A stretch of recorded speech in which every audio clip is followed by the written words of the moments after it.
Please welcome to the stage your MC for this evening, Ms. Sharon Peoples.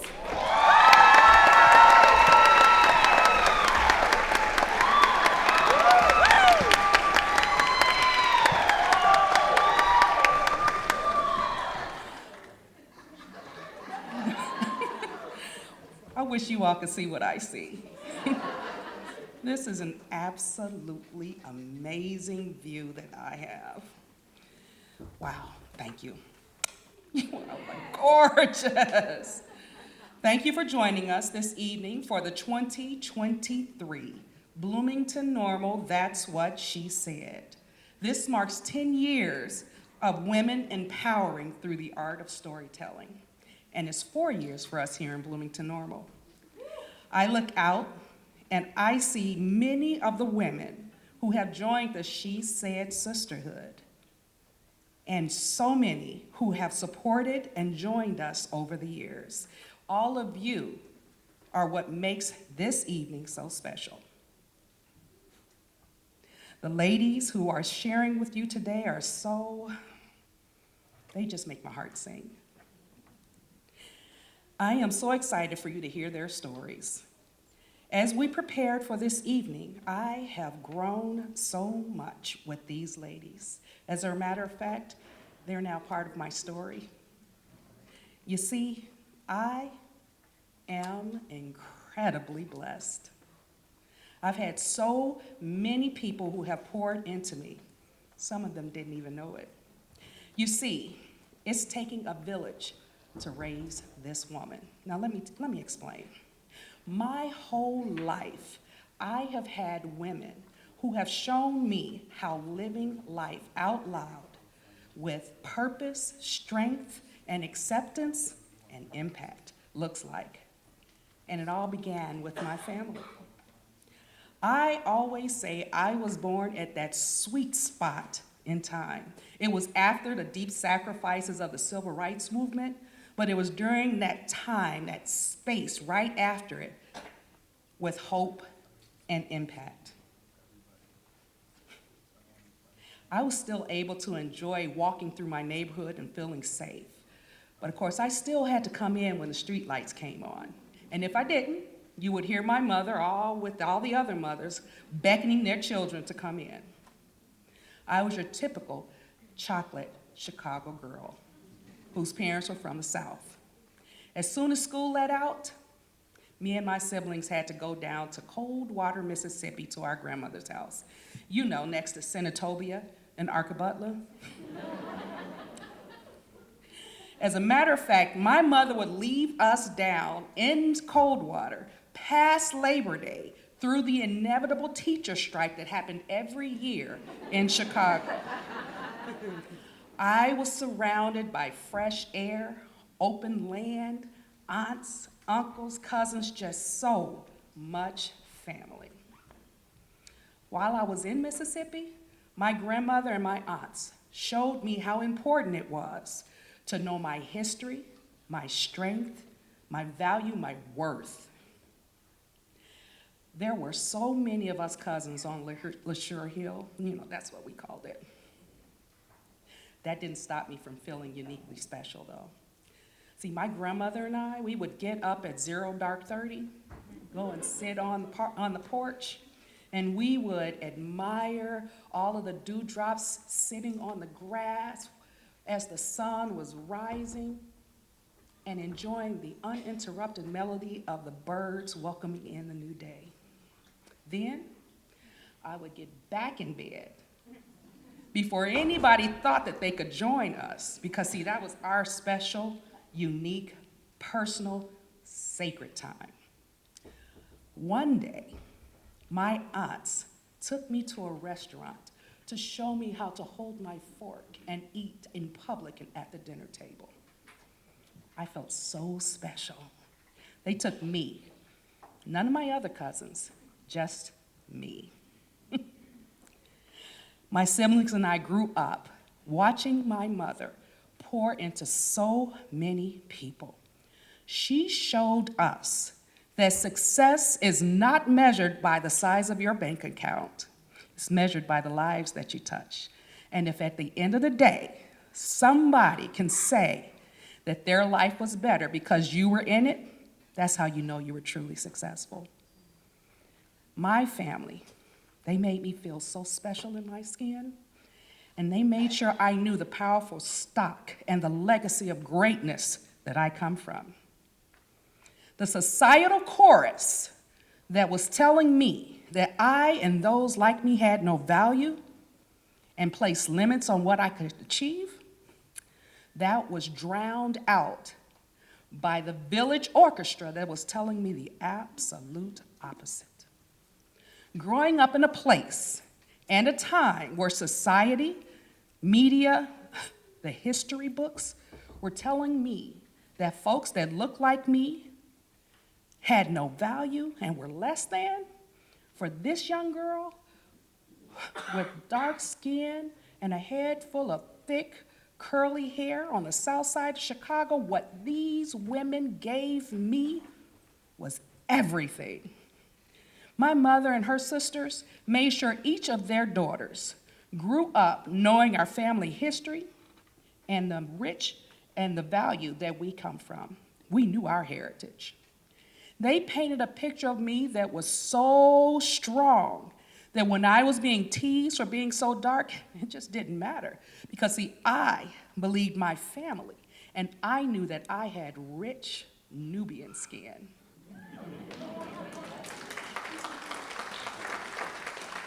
These women taught me about the power, resilience, creativity, and brilliant accomplishments of the African Americans that came before me. Because of them, when I saw pictures on TV and reports of blacks who were just poor, dumb, and criminals, I knew that was wrong. You see, I know that I am the legacy of giants. My mother surrounded us with the Ebony book series on African Americans and all of their accomplishments, and then our aunts, they made sure that we knew our history, and they made sure that we were reading all of these amazing books by Black authors. Because of them, I know that I am the legacy of the trailblazing attorneys and federal judges, Constance Baker Motley and Ketanji Brown Jackson. I am the legacy of the transformational educator, entrepreneur, and governmental policymaker, Mary McLeod Bethune.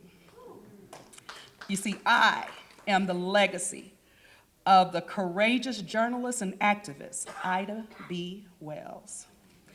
My road was charted by these amazing ladies and so many others like Mae Jemison, Coretta Scott King, Wilma Rudolph, Lorraine Hansberry, Oprah Winfrey, Whitney Houston, Aretha Franklin.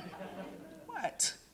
God said make a joyful noise. He never said it had to sound good. I can claim myself as the legacy of these giants. You see, they drilled in me the lesson that to love myself does not require me to hate anyone else.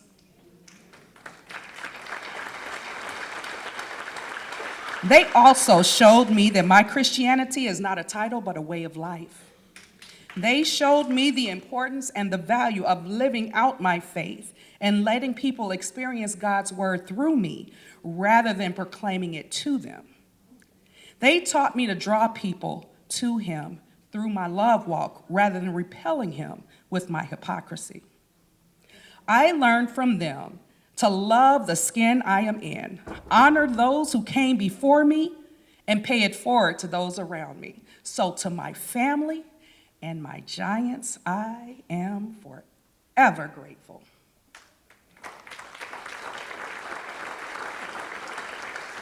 Early in my career, I was mentored by an absolute smorgasbord of powerful women who were seasoned Black leaders. So at my first job in the insurance industry, I was invited to a ladies' lunch group, and it was hosted by an executive vice president and a vice president.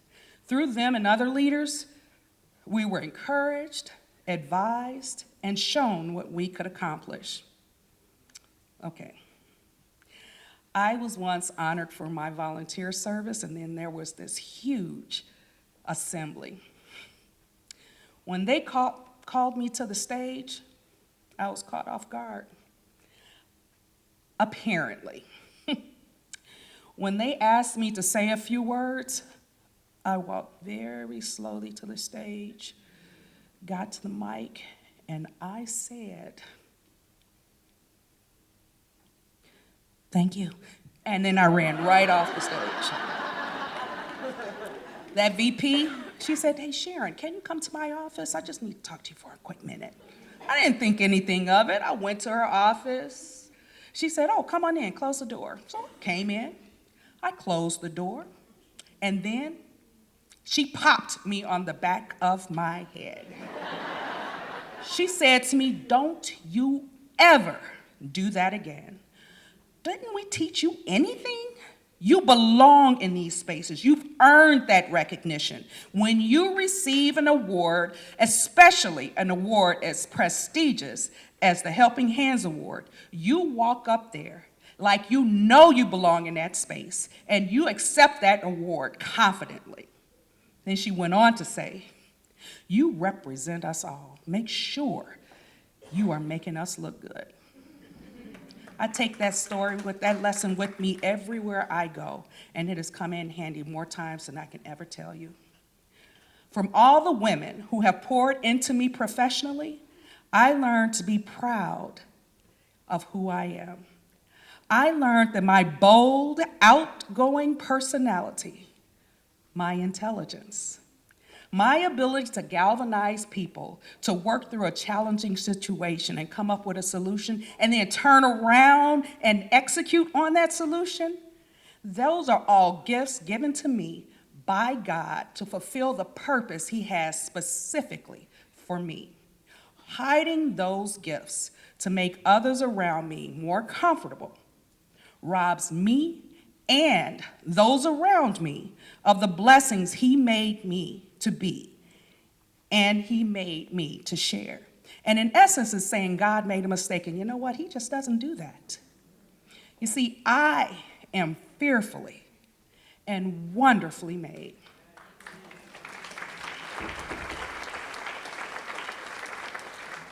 Whew, okay. If you only knew how difficult that was and how uncomfortable I am right now saying that. But thanks to these ladies, I am learning how to embrace this reality. I have had women I get to call my friends all along my journey who have poured into me, supported me, held me accountable, and called me to the carpet on my, you know. My very best friend, who I met in kindergarten, we couldn't be more different, but she will always be my ride or die. My crazy, amazing sister friend circle from college, who we still message every morning almost just to encourage and support one another. My family away from home in Houston, the small circle of women who embraced me, accepted me, and were there for me when we brought our son home. My new village here in Houston. My new village here in Bloomington-Normal. I just can't let go of Houston, huh? My friends show me how amazing I am and set an expectation of me to honor myself. Like many women, I have the hardest time doing something just for me. Last year, 3 of my really close friends convinced me to take my first real girls trip. It was an 8-day cruise. Now, it doesn't sound like much to you, but for me, that was amazing. It was so impactful, and it just was life-changing. It really was. It actually taught me that it's not only okay to take time for myself, it is important and it is absolutely necessary. My amazing friends show me how to unapologetically live life out loud. As a matter of fact, if God came down tomorrow and said, "Well done, Sharon Felicia. As a reward, you get to pick your gender, your race, and your culture," I would be so excited. I would thank him profusely, and then I would beg him to let me stay a phenomenally phenomenal Black woman. That's it. That is the power of having special, powerful women to influence and inspire you. Whether it's family or historical giants, whether it's mentors or role models, or whether it's lifelong friends who will travel across the country just to make sure you're okay. It has taken a village to make me the woman that I am. And it has taken that same village to make me the woman that stands before you and able to embrace and celebrate myself. And I am so incredibly blessed. So tonight, we will hear from some of the most amazing women from right here in our very own community. I've been spending time with these ladies, and these women, they just give me a new perspective and a new unique lesson every time I'm around them. And I encourage you to let their stories uniquely connect with your heart and your soul, the way they have mine. Be open for each of their stories. Let them inspire you the way they have inspired me. Sit back, enjoy. I can't wait for you to walk away with a treasure trove of new nuggets. I'm telling you right now, this is going to be good.